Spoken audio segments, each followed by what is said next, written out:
And good morning, everyone, and welcome to Small Biz Matters. Sorry, I wasn't sure if I could hear myself there. Welcome, everybody. You're here with your host, Alexi Boyd from Boyd Office Management Services, proud supporters of Triple H, here to talk to you about small business for yet another week. It's been an interesting week in small business, actually. I thought I'd cover this off a little bit. There's been quite a few announcements by the ATO, by the government, talking about small business. And I thought we'd do a little bit of a backpedal and have a think about our local Hornsby area and how things have changed with any recent announcements, particularly in last year's budget when it came to the $20,000 injection or tax-free benefit that businesses were supposed to be able to receive if they were to spend up to $20,000 in one hit. Interesting. We're going to come to that in just a moment, talking about all things small business as usual. But I thought I'd just cover off a couple of things just to get some housekeeping things done this morning. Let's have a quick look at live traffic. So let's have a talk about what's been going on recently with typical ATO announcements. Now, the ATO does pride itself on trying to support small business. We do have the most complicated tax system in the world, and I'm not exaggerating. That is actually statistically correct. And the ATO is always trying to develop better ways of communicating with small business, better ways of helping them to understand the tax system beyond just throwing money at the wall and getting someone else to help you, which is probably a good idea anyway. But it is really important for small business to understand their tax position, to understand, okay, this year I'm having a really good year. That doesn't mean I get to keep 100% of the money. I do need to think about my cash flow with regards to tax and what eventually I'm going to need to owe the ATO. So one of the ways they're helping is releasing the My Tax system. Now, this can be very confusing. It just feels like a couple of years down the line. We've just had Gov reports we've released, and that's for bookkeepers and accountants. But just when we're starting to get our head around the business portal, it seems as though the tax office is throwing another wobbly. So we've got the My Tax system, and I believe that's because the ATO is moving away from the Java-based software. For those of you who don't know, if you are on the business portal with the ATO, similar to the BAS agent portal if you're a bookkeeper, then you actually have to rely on the Java software. Now, any of you who regularly log into that portal beyond quarterly, you might be logging in monthly because you are processing, for example, your pay-as-you-go tax withholding for your staff on a monthly basis, or you have another reporting mechanism that you have to report on a monthly basis. If you're doing that regularly, you will know how absolutely painful the login process has been, and the authentication process goes through a piece of software called Java. Again, if you've been logging in fairly regularly, you know that you need to actually update that Java. It feels like every 5 minutes, and that's not a simple process. I'm on a Mac, and that is even a more complicated process. And in fact, the reason why I'm bringing it up today was because I got prompted to update my software again for about the 37th time. And when I went to update it, there was a glitch. There was an error message that came up and said something about my system preferences. So I tried to click on the link to get the system preferences updated. I tried to look online on the Java software page to fix this problem, and I followed the fixed steps and it didn't work. And now I'm sitting here going, okay, that's great. That means that my Oz key, the thing that my Java is powering, the software is powering with my ATO login, is that just going to stop working now once I have to upgrade? So generally you get these warnings about upgrading your software, you do it, and then you're fine. But if you don't update it, you get this warning that says you have to update it, otherwise you can't continue. So am I only a few weeks away from getting that you have to update? And then I'll be like, but my system preferences don't work. So this is an interesting problem, and it's a constant problem that the ATO is having. Constant system maintenance. It was down all of last weekend, and those of you who might have been actually trying to get in early with your BAS lodgement might have found that the entire system was down. The whole ATO system was down, which included the ATO, the Oz keys, anybody trying to jump into the tax agent, BAS agent, or business or individual tax portal to try and lodge something. And in fact, even the small business superannuation clearinghouse was down. So if you were trying to lodge a contribution advice with that free service because your super is due in a couple of days' time, in fact, it's due in exactly 2 days' time, you couldn't do that. And the weekend, as we all know, is when small businesses do their admin. So this is a massive problem across the network. I agree it's very important that they shut it down so that people can they can upgrade their software, they can do whatever, they can make it more secure, whatever it is that they need to do on such a massive scale. The problem is that I don't think they're putting two and two together. They don't realise that small businesses do their admin on the weekends and they do it after hours. They don't sit there during client-facing hours and do their own admin. So I think the ATO needs to sort of take a look at itself as to when it's doing those upgrades. Yeah, in the middle of the night's okay, I suppose, but a lot of tradies do their I know from my experience with tradies, they do a lot of their BAS agent stuff, their BAS stuff during the middle of the night because that's the only time that they've got. So the tax office this week has made an announcement that MyTax is expanding to sole traders and contractors. So it's not just the bigger companies who can use MyTax. Now, from what I'm reading here on SMH Small Business, is that this is an improvement to the current authentication procedure, which goes through Java.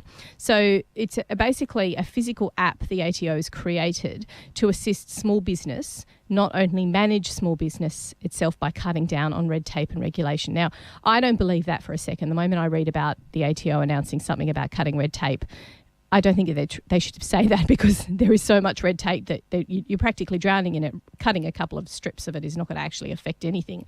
But what they are trying to do is improve people's time facing that you have with the ATO. The question is, how much time are you actually saving if you have to go and learn a new system every couple of years? Yes, it's an improvement. Yes, it's probably going to be faster. But have we all actually, as small businesses who are so time poor, got the time to actually try this system out and then see if it works for you? No doubt they're probably going to get rid of the old systems, well, we all have to, but you know, it's basically you can do it online. It's the My Tax Return from the 1st of July. So more than 1.5 million individuals lodged tax returns last year using My Tax. So that used to be individuals, and now they've extended it to sole traders and contractors as well, which means that you can do it entirely online. Whether or not you choose to do it yourself still, or you think it's best to do it through an accountant, is up to you. You may be getting better tax benefits from going through a good accountant, or you might find that the cost of the accountant negates any benefit that you might have, and maybe it's just a lot simpler. So basically the ATO has been devising these tools in conjunction with small business. And I know from actually being involved in the small business consultation panel that they are talking to small business and asking them, what can we do to improve things? How can we improve the amount of time you have to spend with us? What is it that you need to lodge electronically, and you don't necessarily need to do it through a tax agent or through a portal? Can you just do it straight through an app? So they're working on a number of initiatives at the moment. They keep saying that they want to save businesses money and time, because I guess time is money when it comes to it. And the way that you can access this My Tax system is through the MyGov account. Again, different system, different login. I've had a bit of experience with MyGov accounts. I'm not a fan, but you might find it easier than the actual portal, which is very clunky and almost, dare I say, Atari in its interface with you when you're online. So there's a number of things that the ATO is trying to do to improve that. You'll be able to access new online tools to assist with more complex parts of tax return. So instead of just doing a really basic one, there's more and more complicated questions you can answer, which will benefit you in the long term, meaning that you could possibly get a better tax position from having done this online. And it's just basically... I love this. It's providing better and easier pathways to get on with their business. Yeah, but we still got to deal with the most complicated tax system in the world. So basically that's an announcement that happened earlier this week. You can check it out online via the My Small Business. And I have to say that the ATO Small Business Information Portal is actually quite good. They've got some really useful, small, easy to watch videos so you can learn more about it. So if you jump onto the ATO website and search for My Tax to find out more about getting registered and possibly lodging your tax return that way when tax deadline comes at the end of the year. And of course, please, if you have any questions about your tax, it is very important that you talk to your tax agent. Your accountant is the best person to advise you, not necessarily on how to talk to the ATO, but definitely how to get the most benefit out of getting your tax done. Just get it done. So, have a think about that, guys. Some interesting announcements. And when it comes to the $20,000 fabulous, it wasn't even tax-free. What did they call it? It was an instant. They increased the tax deductibility of items up to $20,000, which meant that you could deduct, instead of gradually, incrementally deducting capital items over time, you could do it all at once. Now, I've spoken to a number of small businesses over the last few months since that announcement was made. I don't think I know a single one who has actually gone out and gone, you know what, there is that $20,000 piece of equipment. Let me just pull out my coin purse and see if I can actually make that purchase right here, right now. It's not as simple as that. And I think that the government making that announcement was perhaps expecting that small business has all this cash flow available. It's not. That's definitely not the case, and that is something that I'm actually going to be putting to our new representative of the Liberal Party, who's going to be hopefully coming on the show. He is replacing Philip Ruddock as our Liberal candidate for the federal election, and that will be a very interesting conversation, I feel. So I'm keen to get him on the show. We're going to talk about all things small business, and I'm really keen to talk about some statistics around that $20,000 benefit that was supposedly announced most recently to try and get small businesses investing in their own business once again, because perhaps that hasn't been happening. So just some food for thought here on Small Biz Matters. We're going to be back after a quick sponsorship announcement, and we're going to talk some more about what we've chatted about in the last few weeks on Small Biz Matters. You are here on Triple H 100.1 FM. And welcome back to the show. You're with Small Biz Matters here every Tuesday on Triple H 100.1 FM. We are the admin experts. We are the experts on all things small biz, and we're also talking about recent announcements by the ATO. Just before the break, I was talking to my listeners about the ATO's announcement about My Tax being available to individuals and sole traders and contractors now, which is pretty exciting if you have the time to learn an entirely new system. But check out the videos on the ATO small business website. You can check out, well, just search for My Tax, and they'll probably have a lovely video popping up explaining to you how it all works, how to get registered, and how simple it is. Well, it's got to be a lot simpler than the authentication system we have at the moment and the Java software that we all have to update every 5 minutes in order to get through the business portals with the ATO, which is quite painful. So have a think about doing that. Now, let's have a quick chat about what we've talked about on the show for the last couple of weeks. Last week, we had the fabulous Andy Farrell from Event City talking about a bit of a historical look about online marketing and how that has affected businesses.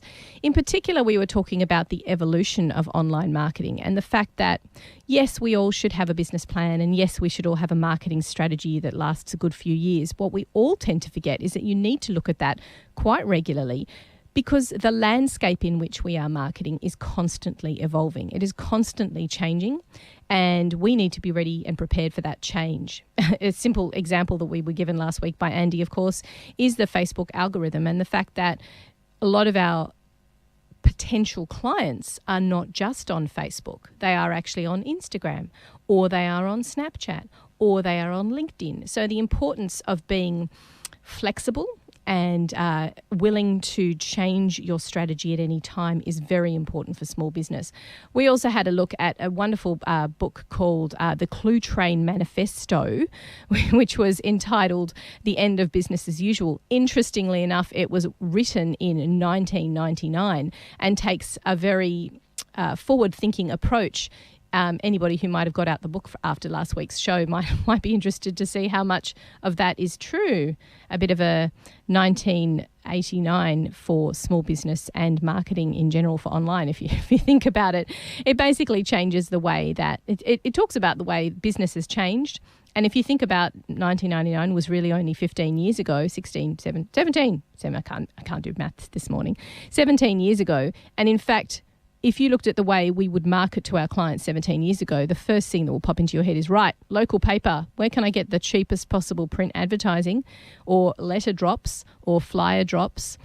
Nobody was really thinking seriously about online advertising. And if you were very forward thinking indeed. We also had a look at the way the pay and the way you get paid is evolving all the time. Now, in fact, as a bookkeeper with Boyd Office Management Services, proud supporters of Triple H, I find that my clients are constantly coming to me and saying, PayPal's so expensive now because it's become the be-all and end-all when it comes to getting payments from my clients. I want to switch to another thing called Stripe. And of course, if you've been keeping an eye on the paper, you will have seen that there is a new kid on the block called Square, which is actually a device that connects to your phone and obviously to the internet via your phone.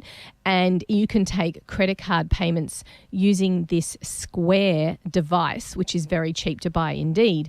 What is very interesting, if you read any of those articles, and in fact, the guy who founded Twitter is trying to launch Square, and he's launching it in Australia as well. What I don't think he's prepared for is the Australian tax system and GST. Although I do have to say, when I called Stripe or emailed them the other day and said, do the Square fees actually have GST? I got a very quick response. I got told straight away that yes, we are registered for GST. Here is our ABN, and the Square fees are GST inclusive. Now, just while I go to a quick sidetrack, please be careful when you are using any of these third-party merchant facilities. Yes, you've got your bank. Now, does your bank charge GST on its merchant fees? Yes, it does. Does it charge GST on its bank fees? No, it doesn't. Be very careful with all of these fees for Stripe, PayPal, Square, I can't even think of all the other options, and whether or not they are registered for GST, and if you do have to declare the GST on those fees. PayPal, for instance, does not have GST registered, so it's all GST free. And Stripe fees do have GST, and they are registered for GST, so that they are GST inclusive. It's a minefield out there, and like I always say, if you're ever going to throw money at getting yourself set up properly on an accounting system, do it at the beginning and get taught and get trained well so you know how to do it yourself. I'll just get off that little soapbox. What else did we discuss with Andy? So we talked a little bit about, making digital work for your business and not rushing down one path, making sure that you've got the ability to be flexible, and also understand that you're not the only one who's going through this process, and to ask for help from other small businesses and ask for support from the experts. There are social media gurus out there, and there's a reason why they are social media gurus. They should be able to advise you on where your audience is, the best way to market to that audience, and the simple fact on how to use these programs, because like I said earlier, the Facebook algorithm, for instance, is changing constantly and making it more and more difficult for businesses to advertise for free. What do they want to push you towards? They want to push you to boosting your advertising. So throwing just a little bit, what seems like just a little bit of money at the wall, to literally make it stick on other people's walls. I just found a really good analogy there. So it's very important, as Andy mentioned last week, that you need to embrace digital marketing. I mean, I think we've all got that. We all understand that is very, very important part of our marketing strategy. But the cornerstone of that, which he kept coming back to, was your website. And unless you have a professional website that looks good and behaves appropriately, which means that it is responsive, again, on devices such as iPads or tablets or a phone, it works on PC, it works on Firefox, it works on Google, and that you stay away from those so-called free websites that you can build yourself. The cost of paying for a template for a website that you build yourself is $50. $50, that's it. That's how much the Avada, which is one of the most popular WordPress templates, is. That's how much it costs, $50. And then you own all of your own content. The fear with things like Wix and all of these other websites, yes, they're free, but you are paying with your content, which means that when you write it, they own it and they can publish it elsewhere and sell it to other whatever. That's up to them what they sell it. That's their business. Nothing is free, not even Facebook, everyone. And of course, we're going to have Andy come and talk on the show next week again to bring us into part 2 of the digital age and how it is evolving the way we market with small business. We're going to do some case studies as well and have a think about, your business in the background. What have you done in the last 5 years? It is important with your marketing strategy that you look backwards as well as forwards and that you have good analytical tools. I might actually get him to talk a little bit more about those Googled, what are they called? God, I can't even remember myself. You're not going to remember. The shortened URLs that Google can create for you, which is a specific URL for a particular click-through. So if you pop an ad on Facebook and you want to measure how that particular ad has done, then you can get a shortened URL and Google will generate that for you. And then you've got the better analytics for that. So you can see of the 10 ads I put on various groups or websites or whatever on Facebook and other channels, which of those got the most traffic to my fabulous website. So we're going to cover a few of those. We might do a little bit of a refresh as well with Andy because some of those points that he made were excellent. And bringing us back to the website discussion, please go back. Can I make this everyone's homework this week? Go to your website and just look for spelling mistakes. It really irks me when people are trying to sell their business and they've got the word organize with a Z. Organize does not have a Z. We do not live in America. It is organize with an S. I find that very off-putting, and I find it particularly off-putting as a client. It makes me think bad things about the business. Firstly, that they're disorganized, or they obviously don't have anyone looking after their admin, because clearly an admin expert wouldn't have put organize with a Z.